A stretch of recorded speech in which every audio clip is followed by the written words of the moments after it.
Señor Vilcatoma, le agradezco la gentileza de estar esta mañana a través de Enlace Regional y RCR, Red de Comunicación Regional. Muchísimas gracias.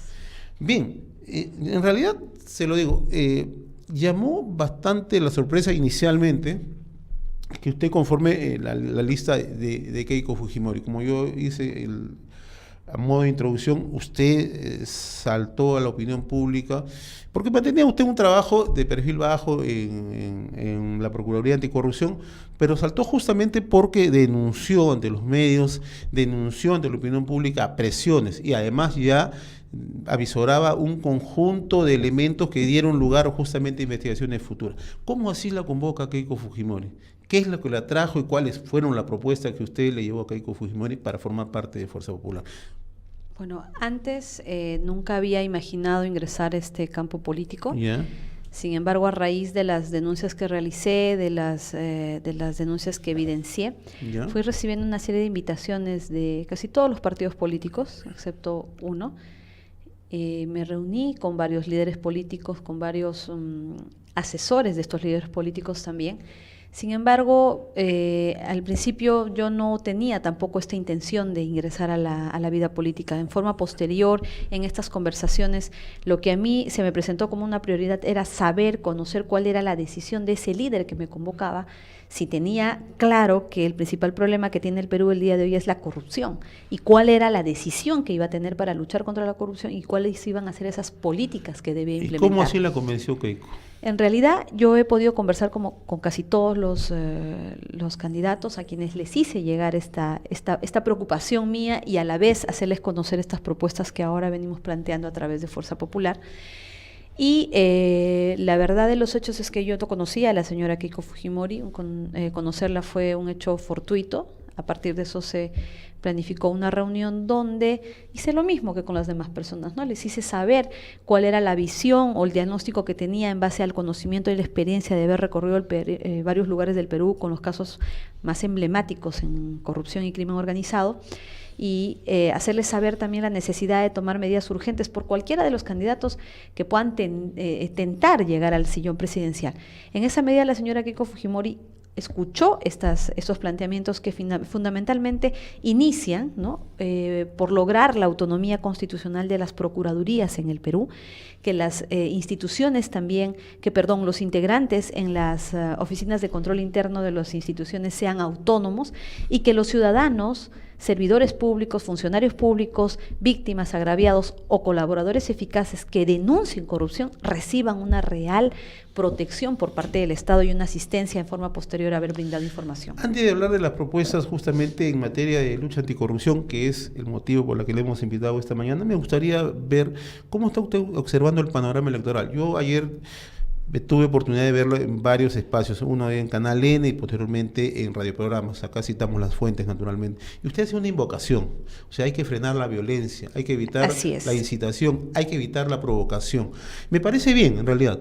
Yo creo que, como bien hoy lo titula Perú 21, ya basta de insultos. Creo que hemos ingresado a la etapa final donde se tienen que conocer las propuestas y donde lo más importante es mirar qué es lo que le conviene al elector y qué el elector proyecta para su país, ¿no? Yo creo que los electores deben tener en cuenta algo, lo mismo que deben tener en cuenta los candidatos. ¿Cuál es la prioridad en el Perú?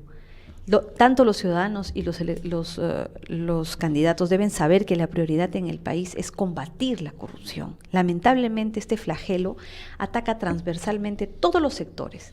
Por la corrupción se ha generado la pobreza, por la corrupción tenemos una mala educación, por la corrupción tenemos una deficiente atención en salud, por la corrupción es que tenemos la criminalidad organizada desatada de esta manera como la tenemos. O sea, principalmente considero que la evaluación que debemos hacer sobre propuestas, sobre candidatos, debe partir de una toma de conciencia de lo que necesita nuestro país en este momento. Y es urgente, es una prioridad la lucha contra la corrupción. ¿Pero sobre qué? Sobre un conocimiento real de la realidad que nosotros estamos viviendo en este momento. Hay que entender que ya ahora la corrupción está siendo cometida por organizaciones criminales que no se han limitado a tener brazos mediáticos, brazos del sicariato, que no solamente amedreten, persiguen a aquellos que quisieron o han venido denunciando corrupción, sino que se ha llegado a asesinar a personas en el Perú. El caso del señor Ezequiel Nolasco Campos, que venía denunciando actos de corrupción respecto a contrataciones en la región Ancash. Entonces, entendiendo eso, lo primero primero que tenemos que saber, muy bien, este candidato está reconociendo esa realidad del Perú, está teniendo la decisión de combatirla y en esa medida saber en sus propuestas si realmente esas propuestas que tiene son viables. Se habla mucho de la imprescriptibilidad de los delitos de corrupción, pero eso también denota el día de hoy una falta de conocimiento que el nuevo modelo procesal penal vigente para los delitos de corrupción de funcionarios ha previsto plazos exactos.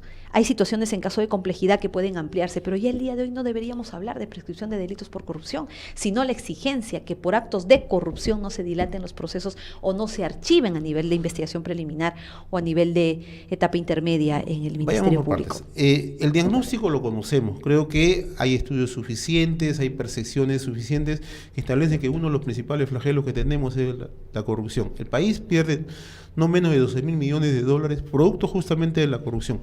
Pero mi pregunta es muy puntual.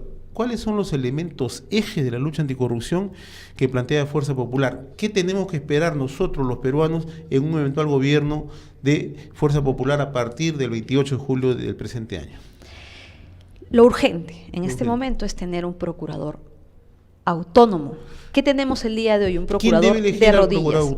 Según nuestra propuesta, podría ser el Consejo Nacional de la Magistratura u otro órgano que garantice esa autonomía. ¿Por qué podría ser el órgano, el Consejo Nacional de la Magistratura? Esa institución existe para nombrar jueces y fiscales. El fiscal investiga, persigue el delito, el juez administra justicia. Ambos magistrados realizan una labor diferente, pero sin embargo ambos forman parte del proceso y ambos tienen un nivel de exigencia alta para poder acceder a estos cargos mediante un concurso público. Esa misma exigencia debe darse también a un procurador, que si bien realiza una función diferente, el procurador no va a investigar, perseguir el delito, no va a administrar justicia, va a defender los intereses del Estado y va a participar también en el proceso. Y considero que esas mismas exigencias deben de darse respecto Eso pasa por una modificatoria de la ley. Por supuesto, una modificación constitucional, porque lo que se requiere aquí son modificaciones trascendentales. ¿Por qué? ¿Quién es el procurador? El procurador no solamente es aquel, como ahora se ha estigmatizado y se ha reducido la imagen de un procurador, aquel que pide la reparación civil en el proceso a favor del Estado. El procurador tiene las facultades para recabar información e interponer denuncias. En tanto ese procurador no sea autónomo y siga siendo nombrado por un presidente de la República, vamos a ver que la corrupción es denunciada cuando se trata de un gobierno saliente o cuando se trata de la oposición. Pero ¿qué hacemos cuando la corrupción nace en un gobierno poderoso y vigente? El procurador debe ser autónomo, porque si sigue siendo nombrado por ese presidente de la República vigente y poderoso, tiene la facultad de despedirlo cuando le dé la gana y frustra el trabajo que un procurador debería realizar, que es denunciar la corrupción. Bien, estamos dialogando con la señora Jenny Vilcatoma, ella es candidata al Congreso de la República por Fuerza Popular, es procuradora anticorrupción.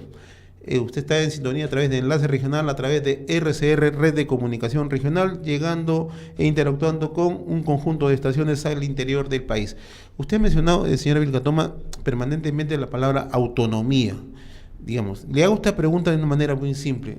¿Qué percibe usted? Que hay muchas presiones, los procuradores actuales no gozan de autonomía, hay un poder que los somete a algunos, no a todos, porque hay, creo, profesionales probos y en la Procuraduría nosotros conocemos. Pero aquellos probos que se han mantenido autónomos han sido despedidos de manera arbitraria, por lo tanto no hay autonomía. Recordemos al doctor Julio Arbizu.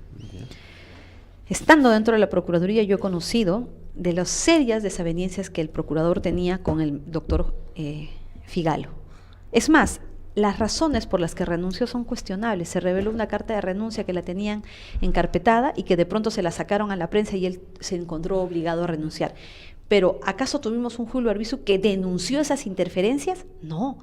A continuación estuvo el doctor Cristian Salas, quien sí realizó un trabajo ejemplar en lucha contra la corrupción, pero tenía serias desavenencias también con el ministro Figalo, quien permanentemente objetaba sus intervenciones en la prensa, quien permanentemente hostigaba su labor precisamente por esa conducta autónoma que llevaba a cabo. A continuación, ¿quién le habla? Tenía a su cargo un caso emblemático, grave, el caso de la Centralita, que desde que empezó este caso, cuando se trataba de otros imputados, perfecto, que se les investigue, que se les persiga, presenten los delitos, pero cuando empezamos a chocar con Martín Belaúnde del Ocio, o se reveló, o se hizo saber que hace mucho tiempo habían elementos de comisión que vinculaban y que cuestionaban a Martín Belaúnde del Ocio, ahí se hizo la noche.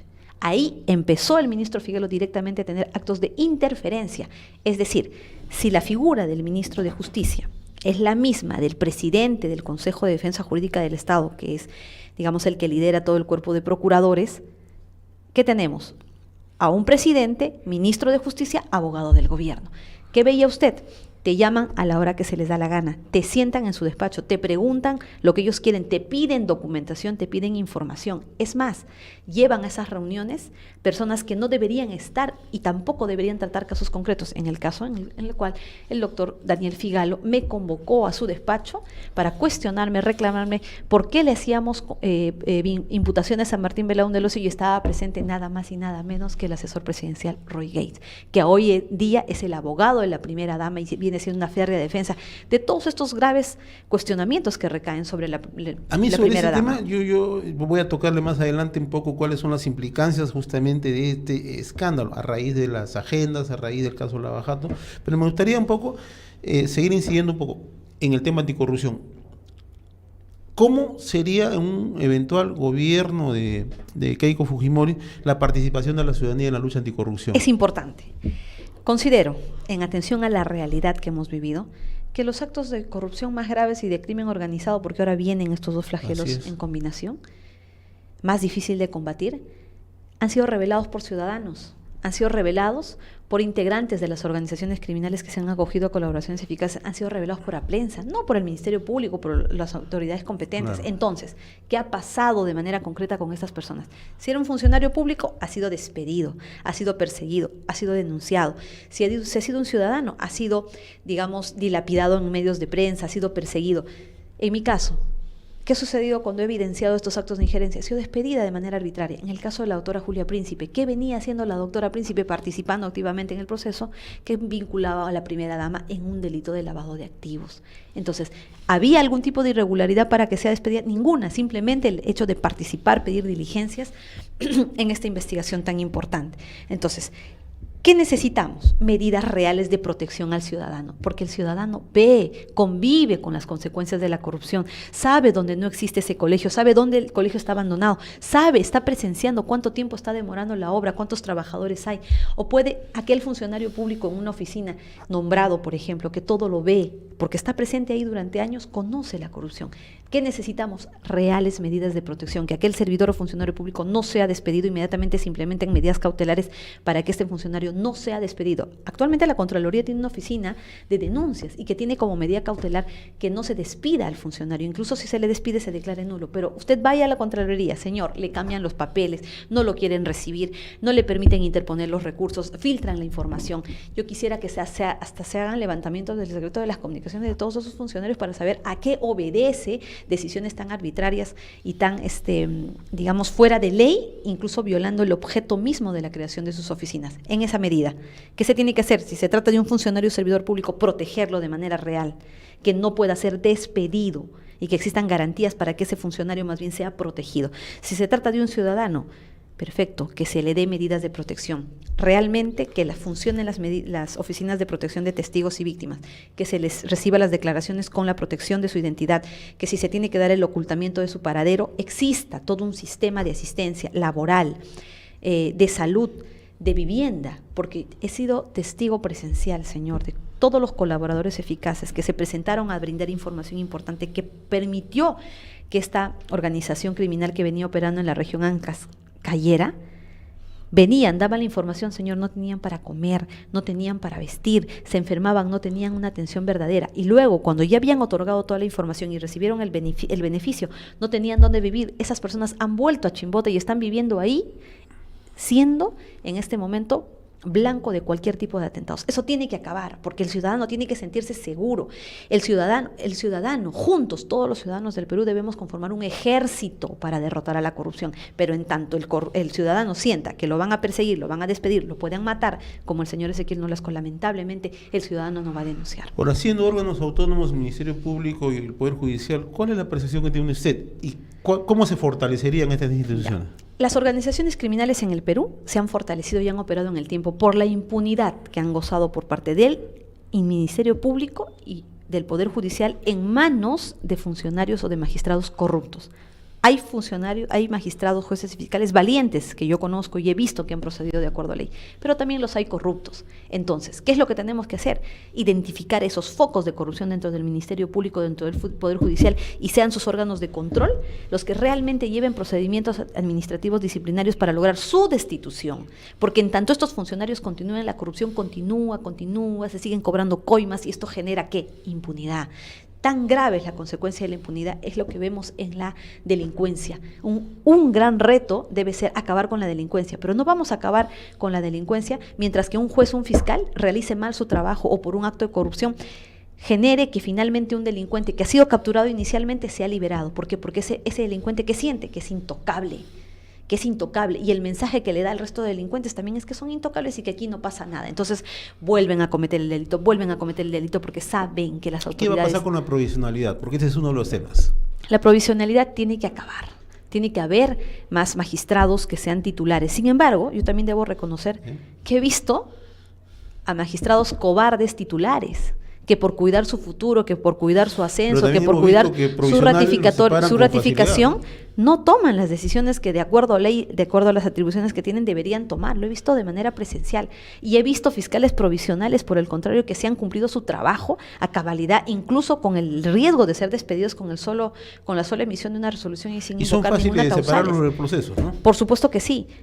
Ahora, hay que identificar, por eso, al ser instituciones autónomas, como bien lo ha dicho usted, la exigencia, además de hacer proyectos de ley, además de realizar denuncias directas para identificar a esos magistrados y se les siga sus procedimientos administrativos sancionadores. ¿Qué viene la exigencia? Pablo Sánchez y el presidente de la Corte Suprema tienen el deber de hacer planes estratégicos para identificar los focos de corrupción de sus propias instituciones, porque son instituciones autónomas. Basta ya de dar explicaciones a la ciudadanía. Por ejemplo, en el caso de los policías asesinados, cruelmente asesinados.